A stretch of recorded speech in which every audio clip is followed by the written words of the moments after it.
Good morning, my neighbours! It's time for an alternative paper review. Well, good morning, you sexy Mother Hubbards. It's Saturday and it's time for an alternative paper review.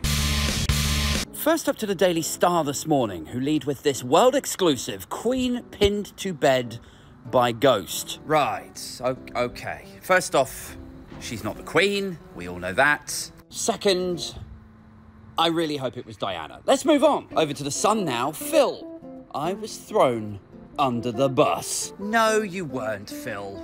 You weren't thrown under the bus. When you're thrown under the bus, right, in a work environment with your career, that is your colleagues or your bosses basically disposing of you, like forcing you to take the rap, right? That is, I don't know, turning you into a patsy, right? That is not what happened to Philip Schofield. Philip Schofield was a very well-paid ITV presenter who had an ill-advised affair with a much, much younger colleague. Boned and binned him. We still don't really know the full ins and outs, no pun intended, of what that relationship was because Philip Schofield lied to his friends, to his employers, to his lawyers and to journalists about the nature and the specifics of that relationship. So how could we ever trust what he now says about it? Oh, I'll tell you what, I am just tired of taking the heat for the rest of you, said Michael Jackson as he slid out of the Child. Sorry, that's probably a little bit much for this early in the day. Maybe we should move on. Let's move on to another newspaper. Maybe there will be somebody on the front page that isn't quite so disgusting. Oh, it's Boris Johnson. Oh, good. How very refreshing.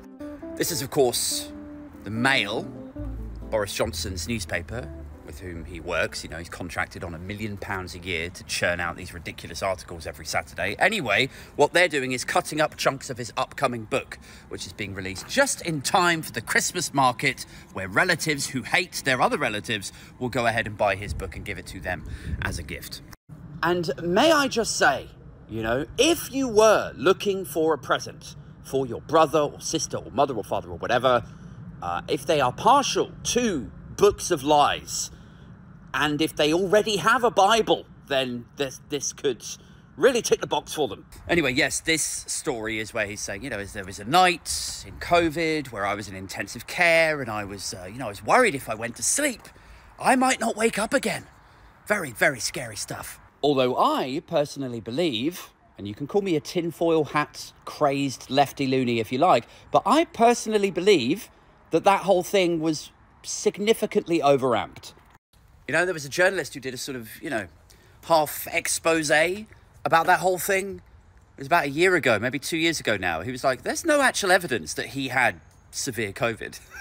It was really politically convenient for him at that time to suddenly have COVID and to have to go back into intensive care and to have to hand over the reins to Rob and all that. So I don't know. I think in time you might actually find out that whole thing was a sort of, a media orchestration to keep the spotlight off him. Anyway, so that's the first part. The second part is where he's saying he was seriously considering invading Holland to take back, quote, our vaccines. Such was his inability to exhibit true leadership and actually try to solve the problems that we were facing at that time, and such was his subscription to Churchillian caricatures that the only solution that he could arrive at was like, yeah, well, maybe we should invade an ally and just take theirs. I mean, how this guy ever reached the office of Prime Minister is just bewildering. It is a testament to the power of a hairstyle.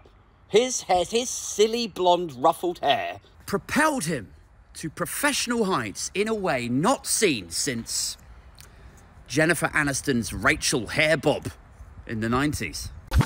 Oh, now what the fuck is this shit? Finally, to the Daily Express this morning. So vindictive. Labour is in denial over fuel row. Is it just me or is this a weird headline? You know? So vindictive. Labour are in denial. Like, if you were in denial, if you couldn't accept the reality of something, if you were in denial, how could you also be being vindictive? You know, if you're vindictive, you acknowledge what you're doing, like you're being mean-spirited, manipulative, Machiavellian, evil. That's being vindictive. Then if you're in denial about it, it's like, oh, I had no idea that I was going to hurt so many people. Are Labour actually in denial about the repercussions that they might soon see in terms of opinion polls and public support with regards to their winter fuel allowance reductions? Maybe.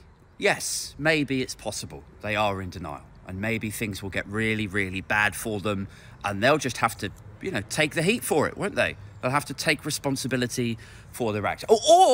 Or they could just claim ITV have thrown them under the bus. Maybe that's a route. That seems to sell these days. Or, of course, the other route that tends to be popular with right-wingers who read papers like the Daily Express. If you're missing that benefit, if you're missing that subsidy, you could always also invade another European countries and steal their winter fuel. Hey yo, it's the alternative paper review. Coming in for you every day is the truth.